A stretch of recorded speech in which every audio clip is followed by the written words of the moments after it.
אבל יש את... Erev Okay. Tov, Kiryat Gat, Boker Tov in Austin, Texas. Greetings to friends of Israel around the United States, around Israel, around the world. My name is Wayne Firestone. I'm the Executive Director of the America-Israel Friendship League. I want to acknowledge that today is Tisha B'Av, and many people are commemorating a holiday about the destruction of the first and second temples in Jerusalem. Some people are fasting. And indeed, we are pivoting from that commemoration to a story that is a modern day miracle, a story that is about history, that is about destiny, that is about grit, that is about planning. It is about an unforeseen consequence of Aliyah. You can't even call it immigration, an ascension. There were a lot of moving pieces. There were a lot of people involved in this. It didn't just happen. You're going to hear today from 4 individuals who were personally involved in this incredible story, this incredible journey. And it is a personal story for many of the individuals you're going to hear from. For those of you that met Ethiopian Jews for the very first time, it changes your entire perspective of the course of Jewish history and understanding it. So if you can remember back, I remember distinctly, I was in college, it was 1984. I was on a trip to Israel. I was visiting a Gan in Israel and met some young Ethiopian Olim, and their joy, their beauty, their story touches me to this day. I'd love for everyone in the chat, if you can remember when your first encounter, your first personal encounter meeting someone from Ethiopia in Israel, or who had made Aliyah and is living in Israel. If you remember what year that was, because one of the remarkable statistics that I saw in preparing for this episode today is that in 1977, there were only 100 Ethiopian Jews living in Israel. And then by 2007, after Operation Solomon, there were over 100,000. And so we'll check on what the size of the community is today. But if you remember, or if you can place it, please put in the chat your own personal connection to this amazing story and remembering where you were and what time period. So I want to introduce an amazing panel today. They're going to speak on their own and tell about their respective stories. First and foremost, Rabbi and Dr. Sharon Shalom. He's a visiting scholar with the Schusterman Center for Israel Studies at Brandeis. He has a PhD in Jewish philosophy from Bar Ilan University. He's the rabbi at Kiddushei Yisrael, and he's the author of From Sinai to Ethiopia, Halachic and Conceptual World of Ethiopian Jewry. What a fascinating title, and you're going to hear an amazing story from him momentarily. Daniel Sahalo, arguably the person with the biggest smile we've ever had on any of our webinars. It is contagious. It is real. Daniel is going to tell us about his personal journey that led him to become a lieutenant in the IDF. He continues to serve in reserves. He studied international relations at Hebrew University and started his career at the well-known JDC. And he's continued to advance and promote the Ethiopian community in Israel in creative ways, but in very effective ways. And you're going to hear about one of those, a program that he heads that actually helps market different crafts that are created by the Ethiopian individuals themselves today. Dr. Our next Daniel, we're going to call him Danny Limor, who hails from Montevideo. He himself knows a thing about personal journeys from his own Aliyah at the age of 16 from Latin America. He went on to study political science at Bar-Ilan University and worked with the Prime Minister's office for over 25 years. He's the founder and chair of the board of Naxon, the School for Social Leadership. We're going to hear a little bit. We profiled that amazing institute previously on other webinars. And he was one of the founding members of an organization called Israelis Against Racism Association. You will hear more from Danny about those organizational activities, but also his personal role in this amazing story. Finally, Dr. Dan, another Dr. Dan, Grisaru. He wears sort of 2 or 3 hats here. He's a medical doctor. He's a PhD doctor. And he has a continuing role and love for the Ethiopian Jewish community that dates back to a period where he was called up, in a sense, to be a part of the medical side of the mission that was necessary in bringing over a very large number of Ethiopians. We're going to hear an amazing story from Dr. Dan himself. So let's start with the Rabbi. Rabbi, thanks so much for being with us today on Tisha B'Av. Tell us a little about your own personal story. When I heard it from you before, I couldn't believe, just the arc of what you've covered in your life and what it may mean. We'll turn over to you first. Okay, thank you very much, and we can say Shalom. Even now we can say Shalom because we are in Tisha B'Av, but today is afternoon, so afternoon we can say each other Shalom. And even that, because the second temple was destroyed because people can't say Shalom to the other people. So this is, how do you say, Tikkun Olam, to say Shalom. So Shalom, Shalom to all of you, and Be'ezrat Hashem in Bet HaMikdash, in the temple here in Medinat Israel. Anyway, thank you very much for all of you.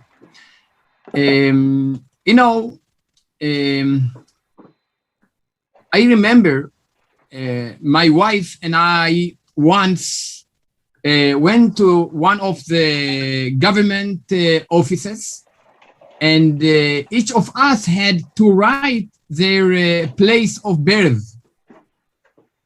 And I wrote Ethiopia, and my wife, which she immigrant from Switzerland, wrote Switzerland. And the crack was surprised and asked my wife, why did you make Aliyah? It's mean, why did you immigrant from Switzerland? And what was so bad there? Leaving Switzerland to move here? Are you crazy? And then he looked at me and said, I can't understand, moving from Africa to Israel is a big thing. I told this story to my congregation, and one of the members told me, it's not your problem, it is the clerk's problem. He just forgot what is Zionism is. And what is Zionism is, we can learn from Ethiopian Jews.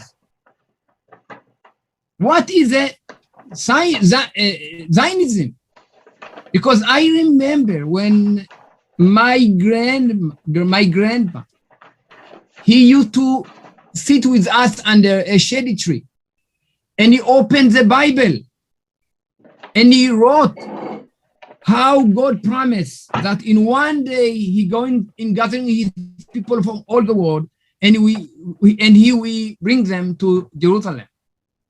The Bible say in Isaiah, and it shall come to pass in that day that the Lord will send his head again the second time to recover the remnant of his people that shall remain from Assyria and from Egypt and from Patros and from Cush. And Cush is a specific reference to Ethiopia.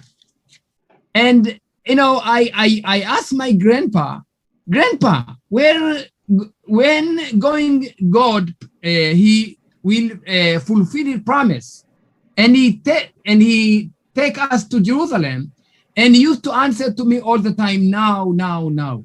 When I grow up, I understood that also his grandpa promised him now. When I grow up more, I understood that each generation, he promised to the next generation now, during 2,000 years of exile. And I used to say that if Ethiopian telling you now, don't believe him, please. But secondly, don't believe to Nietzsche, big philosopher. He says that hope is an illusion. Hope is not an illusion. Hope is reality, because we are here. We are here. Hope is not illusion. Hope is reality. We are here. And I just want to say, when we arrived here, all people was surprised. Oh, black, brown, have one small joke that there is a story about a Jew who was reading on the subway of New York City. He says a strange sight, a black man sitting and reading a Yiddish newspaper, Oy Veizmir. In amazement, he asked why he was holding a Yiddish newspaper. The black man answered, I am a Jew. The Jew was silent for a moment and said, I would imagine that it's hard to be both Jewish and black. And after a moment of silence, the black man says, that is why I do not tell anyone that I am black. But anyway, to be both is a surprise. So I used to say that the meeting between Ethiopian Jews and the other Jews in the world, this is accident of history. This is accident of history. So the meeting of Israeli, Jewish and Jewish from Ethiopia is not just a meeting between new and veteran immigrants. It is not just a meeting between black and white. Rather, it is a meeting between two models of Judaism that are polar opposite, biblical Judaism and rabbinical Judaism. This is a two model of Judaism are meeting in the same geographic space, state of Israel. So I am not exaggerating.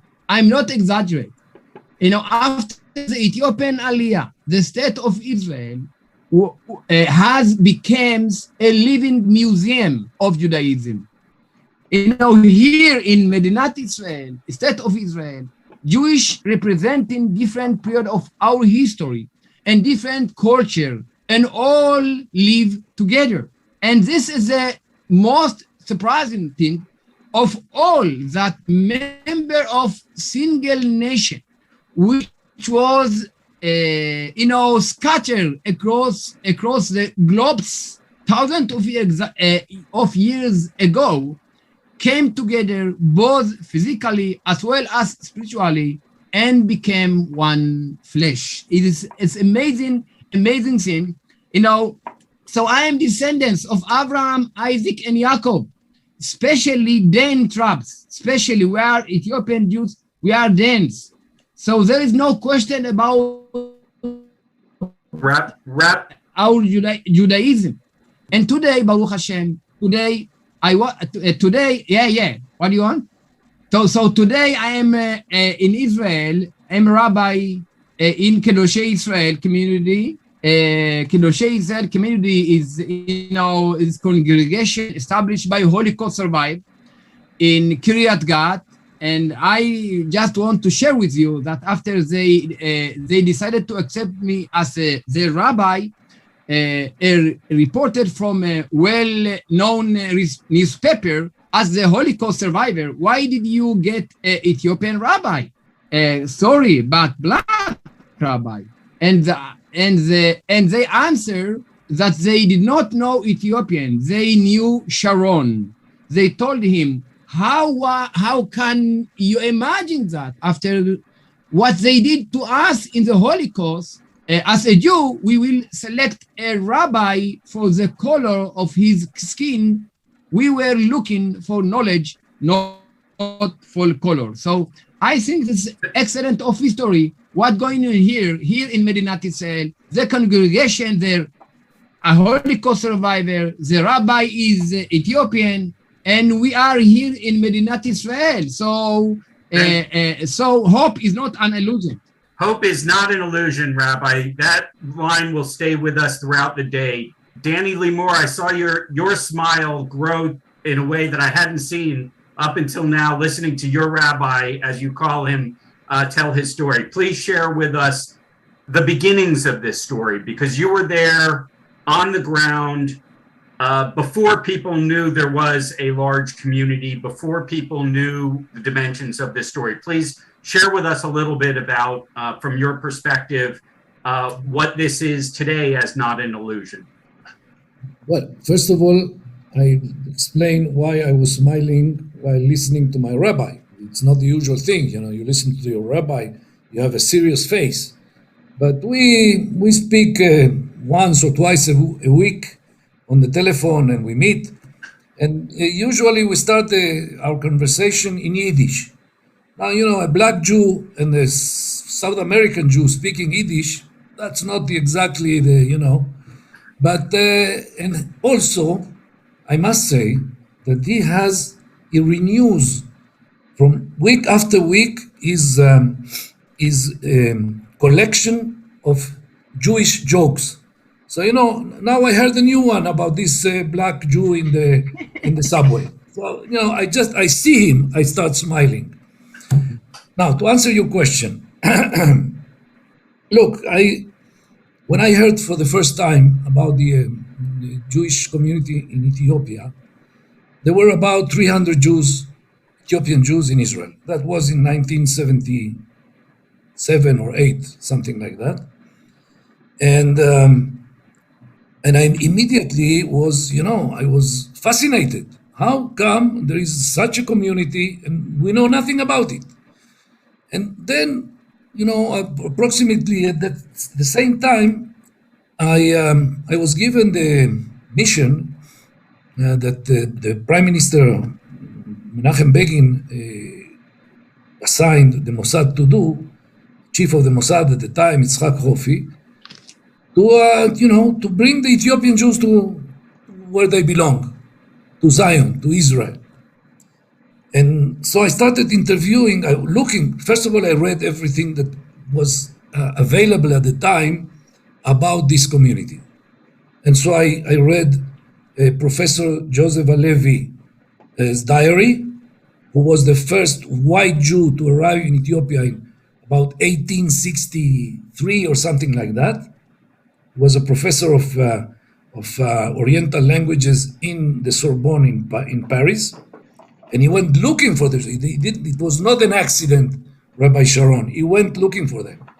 And I read his diary, and really I was totally amazed by what he wrote. And then I read the following white Jew that went in his steps, and he was a student of him in Sorbonne, Yaakov Feitlovich.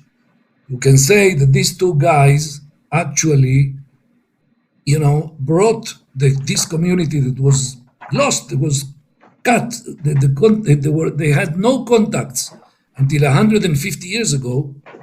They didn't know there was another Jewish. There was, a Jewish world, predominantly white.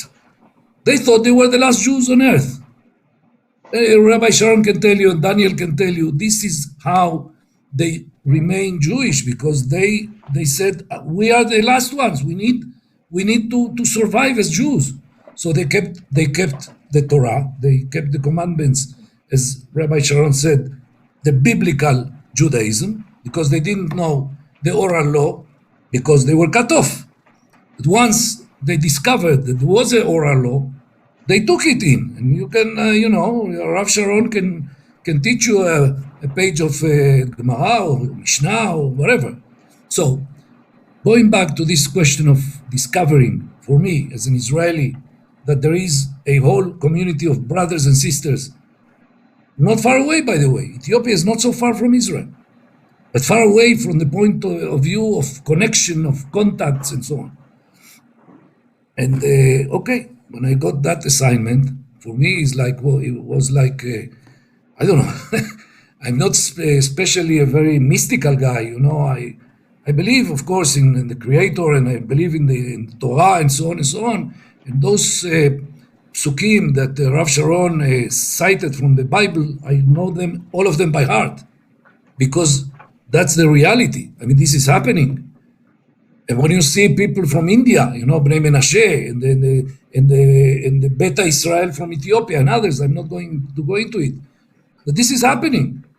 So it was like a sacred mission. But that's the perfect segue, a sacred mission. We'll come back to you, Danny. I know you have a couple of photos we might get a chance to take a look at. Let me turn over now to Daniel, who I want to credit not only as having the largest smile on our webinar history, but also the ability to share the most amount of information in the shortest amount of time. Daniel, tell us your story and sort of how it represents, you know, like it's not all happy, right? It starts off quite tough. So share with us a little bit so people really can understand what it took to get to where you are today. So first of all, I came to Israel in Operation Moses, and that was like the big, let's say, official big operation. And like Danny Limor mentioned, that there were a rumor that spread around the Ethiopian Jewish villages that there's a chance for us now to go back to the Jewish homeland. And after passing from one generation to the next, my parents decided to take the chance. They sold anything they could just to have enough money to the guide who led us to the borders of the countries and crossing the Sudanese desert. I'm talking about more than 8 weeks of walking barefoot. The walk was mostly at night because you have to understand at that time Ethiopia had a communist influence and the border were locked, and the only way to leave was to escape. And it's not like you were able to take a train or a bus to Sudan and to your next station. But the biggest issue on our journey, it wasn't the lack of water or food, the obstacle of the road. The biggest issue was the medical. A lot of people got sick on the way and died, and I'm talking about more than 4,000 people. And as a person who went through that thing, I obviously lost a family member too. It was my sister. She was in her 20s. She got sick of malaria, and when she died, the only thing my parents could do was to bury her and keep going.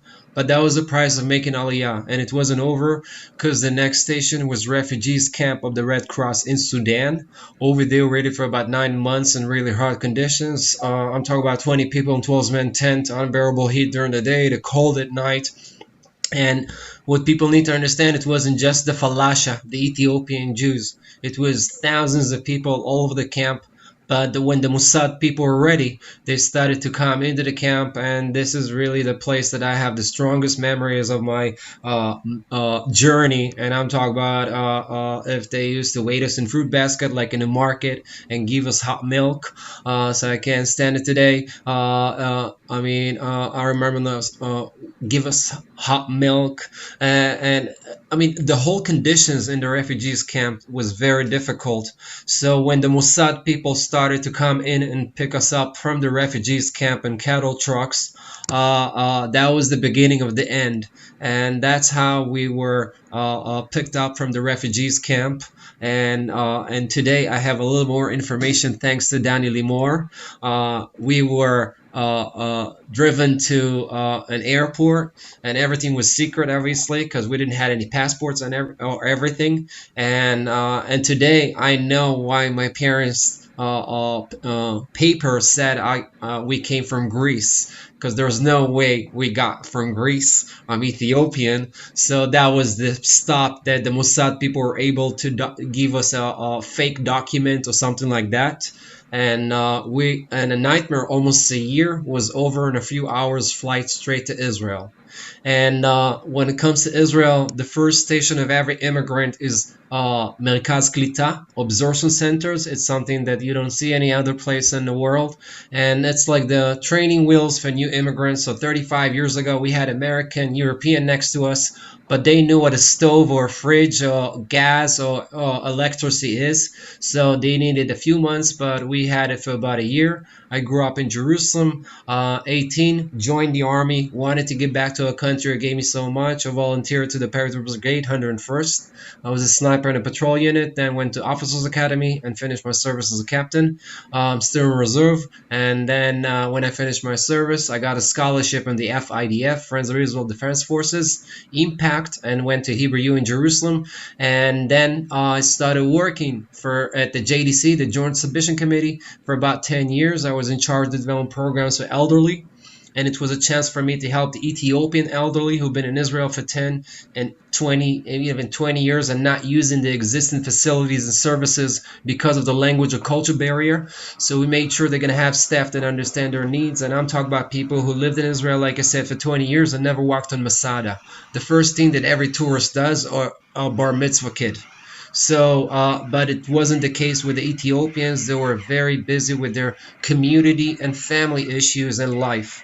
And about 5 years ago, I started working for a social enterprise called Mejimaria. It means Genesis in Amharic, the Ethiopian language. And it's actually a school that teaches people in their 30s, 40s, and 50s from Ethiopia how to make jewelry and design. And I'm in charge of the the business development, and I really like it. But the most important thing, it's a positive story got to do with the Ethiopian community. And I will talk about it later on, but this is not really the case of what's going on in Israel and the Ethiopian community. And I'm not saying that everything is perfect, but we have a lot of things going on in Israel, and I think that people should know. Daniel, thanks for sharing that remarkable. I'm hesitant to call it a story because it's not done. You have a new enterprise called Genesis, so it's just the beginning, and it means more stuff is coming, and we're excited by it. Dr. Dan, how do you put 1,600 human beings in one plane and get them to Israel? You were there, you saw it. Tell us a little bit about how that happened. First of all, I didn't know so much about Ethiopian Jews when I got in there. I was a doctor in the army those days, 30 years ago, during Shalom operation. And one day we were told that there's going to be a very secret operation. I didn't know anything about this, and I didn't even tell my wife. And we started to get vaccines. I didn't know where we are going. Even when on the way to Ethiopia, I was on a El Al jumbo plane. They took every plane in Israel that could get in order to complete this mission of moving around 15,000 Ethiopian Jews in 24 hours. On each plane, there was a doctor. On that plane, I had the chance to fly to Ethiopia. I was there twice. And on the first time, I landed in Addis, and I started to see people coming up the plane. Usually, when you go to the airport, you'll see, 200, 300 people getting on a plane. On our plane, we had 14 or 1,500 people coming up and very quietly and joined us on the plane. The moment that they started to come on, I was told that one of the women is giving birth on the ground in Addis, my experience until then was on the battle field and not in the delivery room. The only chance that I had to see a delivery was when I was a student, a medical student, years before. So I went down, and actually when I got there, she just finished giving birth. I had only to clamp the cord, and I was so happy that I had my first delivery.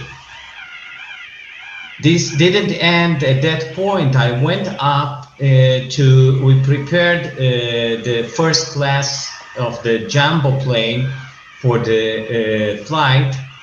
And at some point, I examined lots of the people on the plane. Imagine yourself as one doctor on 1,500 people. I think it's a record for a jumbo plane. And after an hour, I was told that I have a lady with cramps, with abdominal cramps. I bring her up to the first class.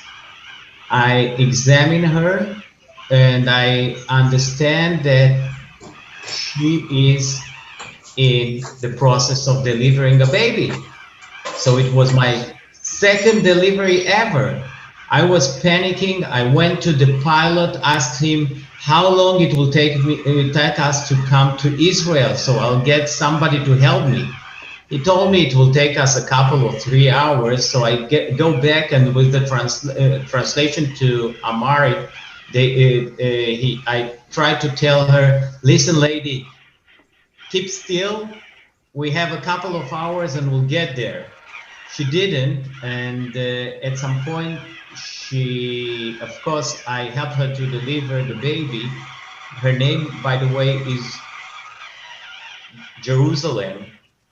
And she's now 30 years old, and I had a chance to meet her a couple of weeks ago, and it was amazing, an amazing meeting with this girl.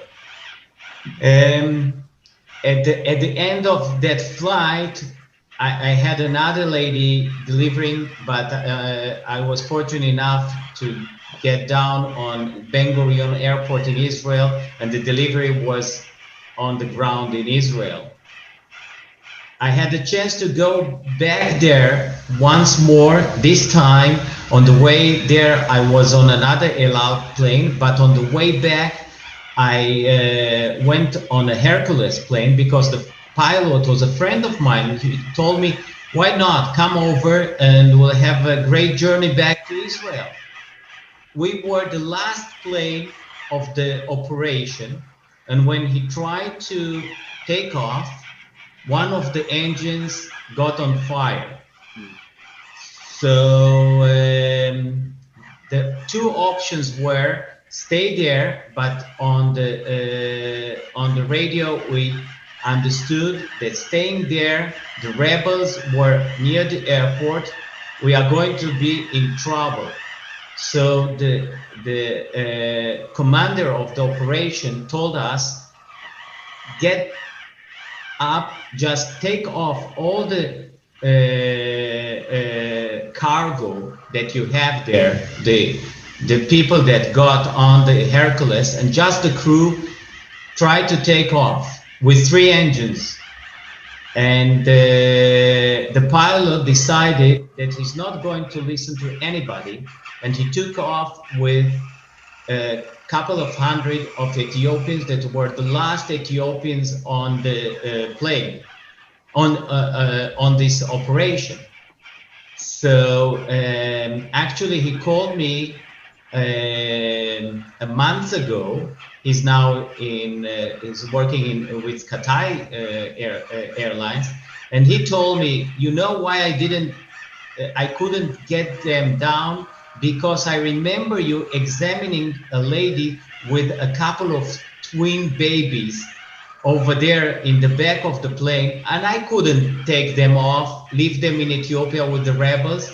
I decided to take everybody back to Israel. It took us 9 hours to fly to Israel with 3 engines, And when we got to Israel, I think it was an amazing journey of 9 hours with the last Ethiopian Jews that were on that operation. Well, Dr. Dan Grisaru, I've seen a lot of things happen on El Al flights to Israel, but I don't think the birth of a girl named Jerusalem could happen anywhere else but on an El Al flight. Yours was a very special one.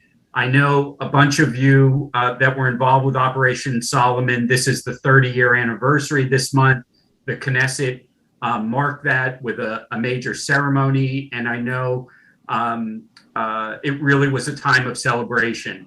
Before we jump back with the panelists to talk a little bit about the community today, I do want to go back to Danny, because Danny was on the ground in a very, Danny Lee Moore was on the ground in a very critical early stage and shared with us a little bit about a lesser known chapter of this episode, Operation Achim, or Brothers. And so, Danny, could we maybe see if we could bring up a couple of your slides and just hear a little bit from your perspective of what those early years looked like and the challenges you had to address? Okay, I try to do it. Okay. As you see, this operation lasted many years. Myself, I was in the Sudan. The photos are not moving, are not passing. I don't know why. But I don't see. That's okay. Go ahead and just tell the story. Okay, maybe what we do, I sent a few other photos that you can show instead. Sure. Okay. Yeah, we'll pull them up while you're talking. You know, this operation that we call Operation Brothers was exactly the part. You see these two guys, officers in the army. Those two were children when they came in one of those operations that I commanded, and the one on my right hand side was an officer in the Air Force. Now he's retired, but he's doing a lot of social work. The one on my left was a lieutenant colonel in the paratroopers, and now today he is the second in command of the fire brigade of the southern region of Israel. That means that he, after being a decorated officer in the army, is now fighting the presence that the people in Gaza are sending us through the air, be it, missiles or these balloons that create lots of fires. Next, if I can see another photo. Okay, forget about it. We don't have time to talk. This is about the Netflix movie, Chris Evans. But let's see. This guy, Takele Mekonnen, is the CEO of a institute called Tech Career that allows young Israelis from Ethiopian origin, boys, men and women, after their service in the army, to enter the high-tech industry. Now, he's the CEO. When he was 16, he was helping me and my team to bring the Ethiopian Jews from the camps to the meeting point where we were waiting with the vehicles to take them either to the Red Sea coast and deliver them to the Navy SEALs and the Israeli Navy, or to airlifts that we did in the middle of the desert. That's Takele Mekonnen. Next. Okay, that's me. This is a type of... I think I know which one you were in the Netflix movie now. Okay, Yep. Captain America. Next. Yeah, well, this shows, I mean, if you can just put it right, you can see on the rear end of the, can you? There we go. Yep. Okay, no. Yeah. Don't touch it. Okay. On the rear end of the vehicle, you see a guy smiling. This guy, his name is Ferdi Aklum. He passed away 10 years ago. He was my partner. I mean, more than a partner. We were both partners. We became brothers. And maybe this is one of the reasons that we call this Operation Brothers. Because this operation could not have been carried out if there was no cooperation between us, Mossad people. By the way, Mossad people were not all white. The guy who replaced Ferdi Aklum, his name was Zimna Berhano. He was an Israeli of Ethiopian origin, and he came to Sudan as a Mossad agent exactly like me. So all of us Mossad agents, without the cooperation of the Ethiopian Jews, of the Olim, not as passengers, but as participants in the operation, it could not have worked, because there were places and circumstances where we as white men could not be present, because we will attract attention and expose the whole thing. So I don't have time to tell the story, but remember this guy and many others, they are really heroes of this story, of the Jewish people. Well, okay, I couldn't agree with you more that this story is a story of heroes, some who are known, some who are less known, and the testament to the contribution of the Ethiopian community to the vibrancy of Israeli society today, I think is really the piece that I want to focus more, because each one of you in your own ways, after this dramatic story of rescue, of repatriation, of Aliyah, it would have been like sort of Diana, but it hasn't. The Ethiopian community has continued to grow, contribute, and speak in its own unique voice about its importance to the vibrancy of Israeli society. Rabbi Shalom, you talked about this encounter of the biblical and the rabbinical forms of Judaism, and you are a rabbi, a teacher in modern day Israel. Can you just share with us what that is like on a day-to-day basis, and what it means for you personally to be a rabbi in the Jewish state today?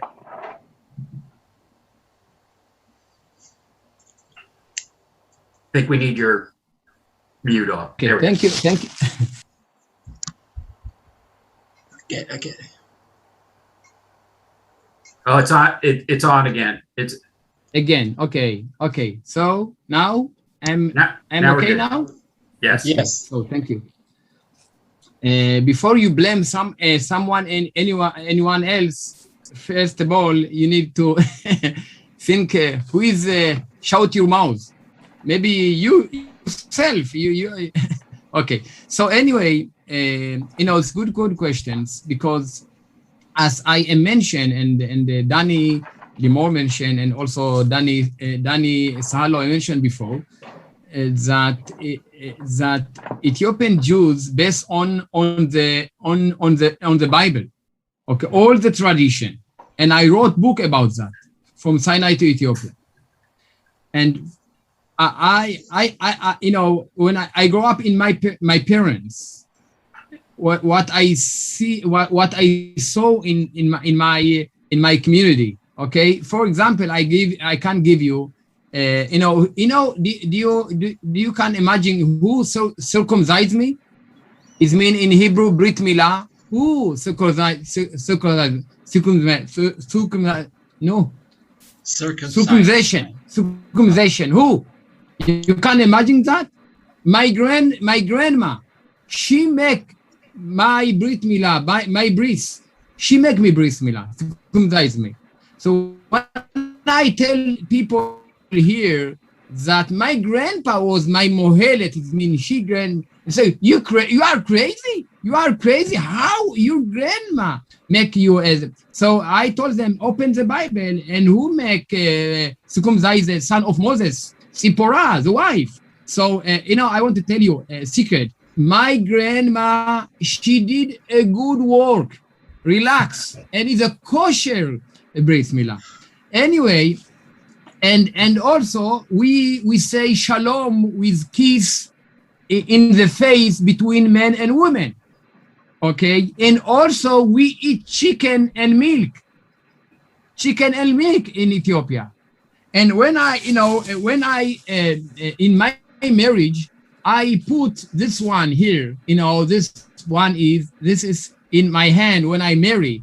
And my wife, she was a Yeke Ashkenazi, and all the people when they saw me, they said, "Oh, look, a rainbow coming, rainbow! Wow, Ethiopian rainbow!" So, but according Ethiopian, this is minhag. We are keep a minhag. It means tradition. What was established King Solomon. King Solomon say, "Va'atarash itra lo imo beyom chatunato ubeyom simchat libo." It means the red one is represent that's bridge. How do you say bridge? Bride and chatan lekala. Yeah. Bride and groom. Yeah. Oh, it's bride and groom. Yeah. And the white one is. That is this is a symbol, okay?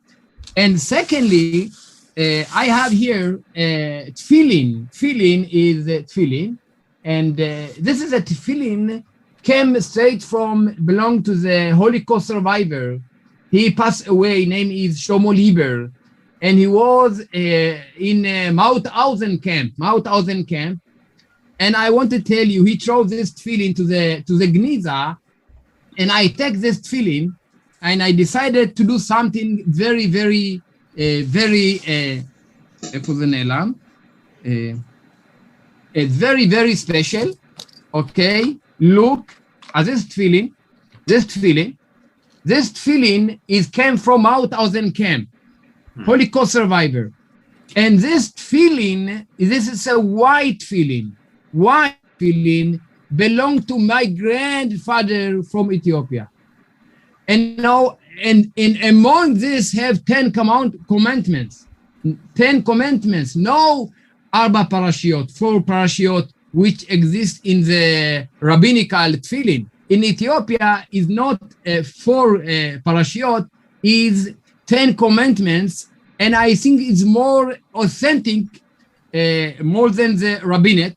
And I decided to take this thing and this from Ethiopia and recognize and combine them together. So to be a rabbi in Ashkenazi synagogue and to give them, halakha, it means laws of Ethiopia, Jewish Ashkenazi, and also to be both simultaneously rabbi to Ethiopian community. And this is, I think this is amazing. And to balance, I want to tell you, my commanders, my mefaked, Danny Limor, he was commander that he helped me and saved me from the camp from Sudan. And he called me, he gave a call and say, I am a Danny. Yes, I know who are you. You brought me from Sudan. And he told me, yes, but I'm going to marry my son. My son going to marry. And I was to close the circle with you. I help to bring you here, and I want you now to help me to do chuppah v'kiddushin to my son. And I want to tell you, under the chuppah, all of us, we cry together like children. And this is the end of the story. Beautiful story, and may we only cry tears of joy and celebration together after Tisha B'Av ends, and we certainly recognize that the community that you're leading today benefits from this encounter of different branches of Judaism. Daniel, Sahalo, maybe you could share a little bit about other crafts, other creations that you see the Ethiopian community in Israel creating as a way to sort of put their mark on who they are, and how do people learn about it? Okay, so first of all, I think it's that I have like a couple minutes. I want to mention the fact that today in Israel there's more than 150,000 Ethiopian Jews.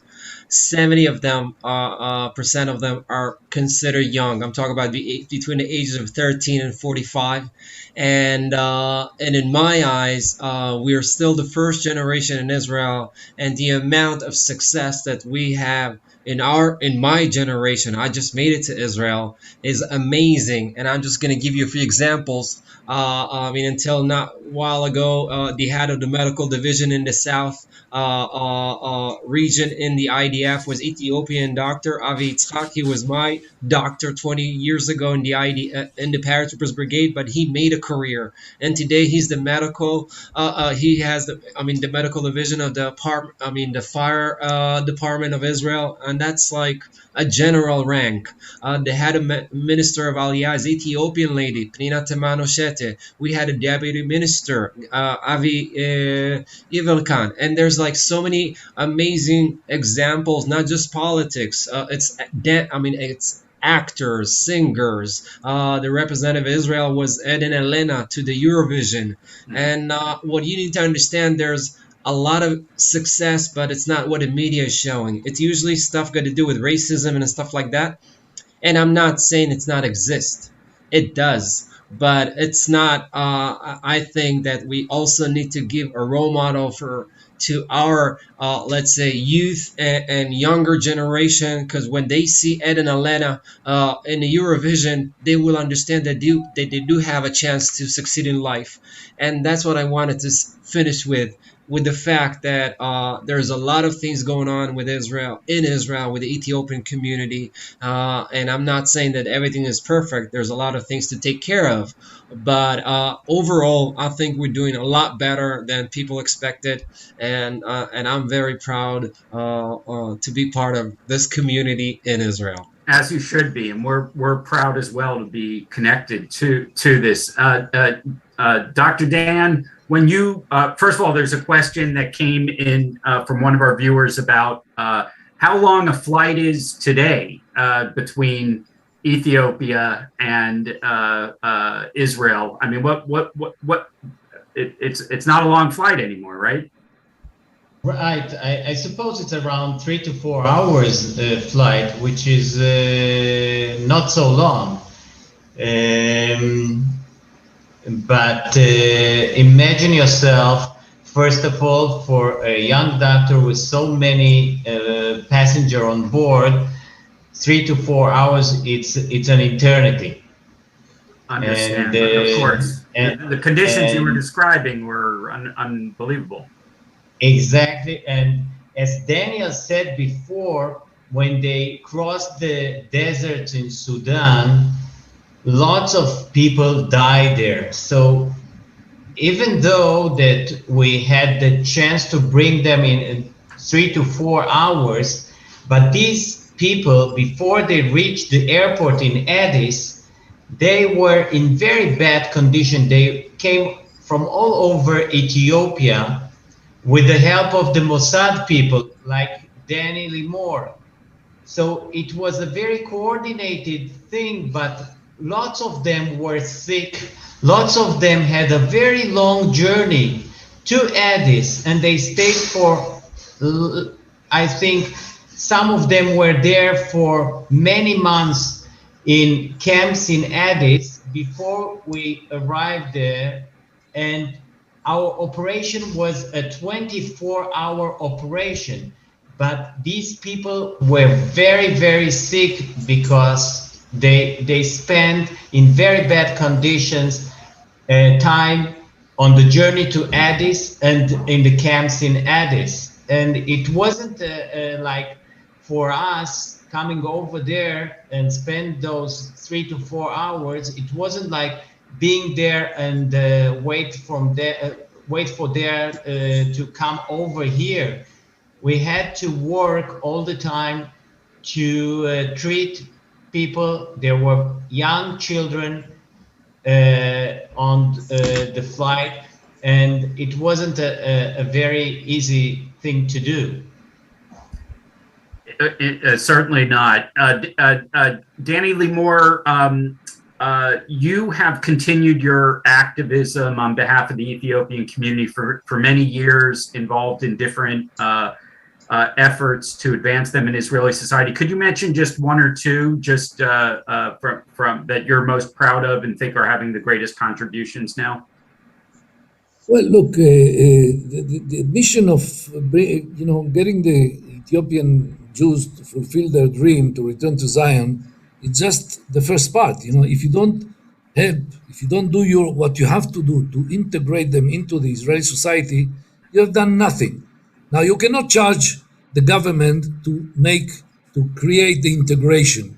They can provide infrastructure, but the integration of any Jew coming from anywhere, it belongs to the Israeli people. They have to open their arms, their hearts, and forget about that the people look differently or speak with another accent, and understand that we are all brothers and sisters. Now, for me, it's been a privilege to continue doing whatever I can. In the school that I am, it's a social leadership school, which is also a pre-military academy, and it's been functioning 25 years. We have hundreds of young Ethiopian boys and girls, graduates that went to make their military service, and you can find them in many places. As Daniel said, people, the press doesn't speak about it, and people don't know, but you can see them everywhere. You can see them in the industry. You can see them in the academy. You can see them in the army, in the police. As I said, fire brigade, doctors, lawyers, judges, So this is one thing that I'm very, I'm privileged to be part of it. The other one is when you saw the photograph with Takele Mekonnen, he, as the CEO of that institute, he wanted me to be part of the board. So I'm part of the board, and this is also an incredible, and this was created by an Ethiopian Jew, an Israeli from Ethiopian origin. When he finished the army, he created that school, and it's been functioning more than 10 years, and is run, it's managed by people from Ethiopian origin, and it's incredible. There are other things, I'm involved in lots of things, but that's it. I mean, for me, as an Israeli citizen, as a Jew, it's I look at this aliyah, this immigration, like others. I look at it as a great contribution to the Israeli society, to the strength and to the survival of the Jewish people. If we do understand that we have to accept each other totally, not just from the mouth and on, then we will be strong, because this has always been our strength. The fact that we were dispersed, but we kept together. What a beautiful way to put it, and to bring together this history. For those of you, many people are asking, it's the Red Sea diving resort on Netflix, but you don't get the spirit of that history that you just got from the four people who presented today. And I've been monitoring the reactions on the different channels that we're live on now, and people are just so proud, awed, and inspired by each of your stories, and about, frankly, the larger Ethiopian Jewish community, its contribution to Israeli society today, as Daniel said, not without blemishes, not without challenges.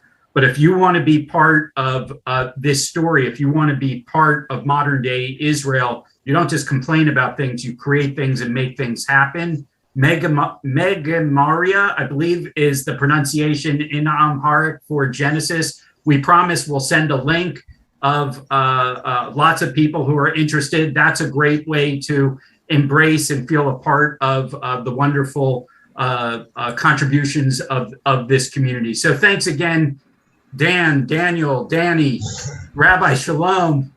This has been an amazing insight into a history that we should all know more about, be more connected to, and more proud of. Each week, we bring you these episodes on the America-Israel Friendship League every Wednesday, every Sunday. Join us again on Wednesday. We're going into social media with a group of young panelists who are in the thick of it, social media mavens. They're here to explain it to us. So if you don't know the latest channels, the latest platforms, come listen. We'll gain some insights from Silicon Valley and from around the world. It's really fun to learn from people of all ages. And indeed, that's something that we see as one of the hallmarks of our series here. We can all learn from one another. Thanks to all of our panelists today. Everybody, Shavua Tov. Have a great and safe week. Thank you all. Bye-bye. Thank you.